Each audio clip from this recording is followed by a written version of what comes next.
Last year, we talked about the fact that Citizens United was going to destroy our voting system because it gives corporations the right to spend as much money as they want to on elections. And here we are the next year, and the same situation exists. Have we made any progress? Yes, we have. But before I even get to that, one thing that has happened is we have seen the stark evidence of this. It's not just a theory anymore. We have seen these super PACs come forth with just unprecedented sums of money. In modern-day corporate money politics, size matters, as we've learned. Mitt Romney's Restore Our Future PAC, funded by many hedge fund millionaires and billionaires. By the way, when they say restore our future, I think they mean their future, not ours. Right. Because Romney has, of course, promised to protect their special tax breaks that they get and to protect the other subsidies and benefits that come the way of these hedge funds and equity enterprises. But Romney's Restore Our Future PAC was by far the largest one in the Republican primaries. And, of course, that money made Romney the nominee. And now those same PAC, Restore Our Future, is amassing an even larger arsenal for the run against Obama that begins literally this month. But in addition to that, Lila, is Karl Rove's Crossroads America Super PAC, which is even larger than Restore Our Future. That PAC from Rove is going to have more than $200 million in it. And all of this money, by the way, is not to puff up Romney. It will be used to bash Obama into submission through just brutally negative television ads. They have a real gift of picking names. Yes. The America Super PAC. God, who could really fight that unless they knew what it was? Restore Our Future. It sounds like a love pact, doesn't it? The Heritage Foundation. The Freedom Foundation. It's so sweet, it could just melt in your mouth. All of these terrible draconian foundations that really are, we have to use the word, they're really fascistic. I mean, they're for gun lack of control. I mean, they're for Monsanto running our farms and our food distribution. They're for pollution. They're for total end to any regulation of any kind. I sometimes wonder, what is their agenda? Do they think that everybody on the planet can be armed without their being harmed? What do you think? I don't think they're thinking. I think they're narcissistic and are just entirely focused on their own navels and their own well-being. And their goal is not even really Romney. He's the least of it. He's the tool. Their goal is to establish a corporate plutocracy over our democracy, for them to be able to run not only their enterprises the way they want, but to run the government, to run the economy, to run the environment, for them to be in charge. And that's what this money and that Supreme Court decision in Citizens United allows them to do. I'll give you an example that the American Crossroads PAC that Karl Rove has founded, with $200 million coming into it. Just 3 Texas billionaires. Bob Perry, who's a Houston developer, by the way, financed the Swift Boat Veterans for Truth against John Kerry in 2004. Harold Simmons, who's a waste management titan out of Dallas, and a guy named Robert Rowling, who owns Omni Hotels and the Bulls Gym franchises. Those 3 gentlemen have put $4.4 million so far into Restore Our Future, and they've put $16.5 million into American Crossroads. There's more than $20 million from 3 men who have very special corporate agendas specific to them, as well as the overall corporate agenda of a plutocracy that they expect to have implemented if they can put Romney in the White House. Let's talk practically, Jim Hightower. Let's talk about how, after the Supreme Court passed the Citizens United doctrine, after that passes, what are the logistics of getting it reversed?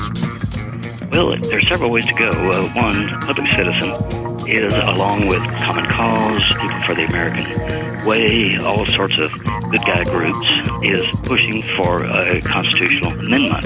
In fact, there are 2 big coalitions that are pushing for it. One's called Move to Amend, movetoamend.org, and the other is freespeechforpeople.org. So those 2 coalitions are pushing similar but somewhat different amendments. That's not the important thing. The important thing is they're pushing for a constitutional amendment. Now, that's a difficult thing to get done. As you know, Lila, you've been around as long as I have. These are not easy things to do. But really, we have no alternative because the Congress is not going to do it on its own. This is one of those deals where grassroots folks have got to rise up and seize their democracy. It's another of those when in the course of human events moments that Thomas Jefferson wrote about. In fact, remember that he warned the aristocracy of our moneyed corporations, and this is exactly what he meant. So if we're going to undo this money control of our political system and through that control of our governmental system, then we have got to do the work at the grassroots. And while that's difficult, it's not at all impossible. It's going to take a big movement, but we have that beginning to move. Obama himself says he supports an amendment. Nancy Pelosi, I was with her at a meeting of the Progressive Caucus in Baltimore early this year. By the way, our friend Representative Alan West, the Tea Party Republican out of Florida, calls the Progressive Caucus communists.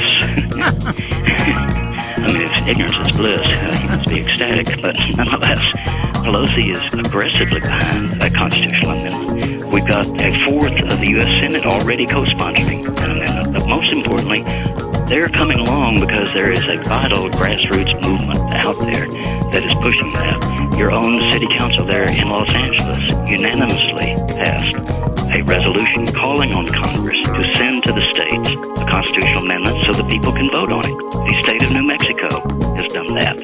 Hawaii has done it. New York City, Boulder, Colorado, Missoula, Montana, Albany, New York, Vermont, and Massachusetts are likely to do it next. So this is a movement that is going to build incrementally. And by the way, Lila, unlike some other constitutional amendments we've fought for, this is not one we have to convince the people that it's important to do this, because the people are overwhelmingly in favor of it. A poll, it was last year's poll, but said that I believe it was like 84% of Democrats and 86% of independents and 68% of Republicans said that we must have this Citizen United decision overturned, and they want a constitutional amendment to do it. So it's not a matter of educating the people, but rallying the people and mobilizing them. It isn't an easy thing to do. No, it's not. I'm talking about withdrawing amendments, turning amendments around. Well, yeah. Basically, that's what suffrage was, Yeah. Because there were laws preventing women from voting, and that was a long, long fight to get that done. And they went to state legislatures, they went to their all-party conventions, they went to Congress again and again, they passed resolutions all across the country, and it took them years, but finally they got there. But the last amendment that we had was the 18-year-old vote, and we passed that in 7 months. Because what happened then was that we had soldiers coming back from Vietnam who couldn't vote. They were not 21 years old. But it does sound like a really formidable task. All big things are formidable, particularly people's things. Right. Remember again, Texans will be in favor of this. Texans hate. Yeah, there's a despising of big government, but they also hate big corporate power. And by the way, our first constitution here in Texas, state constitution, outlawed banks. Weren't allowed to create a bank here because we were settled by debtors and mad as hellers and people who didn't like corporations. In fact, you had to get a 2/3 vote of the House and the Senate both to create a corporation in Texas back in the 1830s and 1840s and 50s. So we have a history, we have an ethic, culture that is supportive of reining in extremist money power in favor of democracy. So that's what we have going for us in this. We're not asking people to impose some regulation or something. We're asking people to vote for democracy. So I think we've got the high road here, and that is the term, by the way. We have very smart people in all of these movements, but certainly Public Citizens has got a bunch of savvy in its corner. The people who work there, they've got a legal team that's just unprecedented in the country. A public interest legal firm is really what it is. And they just do a fabulous job. So this is not something taken lightly or not something that they're not prepared to make a very serious and strong fight. And again, I think we've got the people on our side to start out with. So that's a huge advantage. Well, it's absolutely a necessity if we're going to maintain our democracy. There's no question about it. And money cannot run our system, or we're all lost.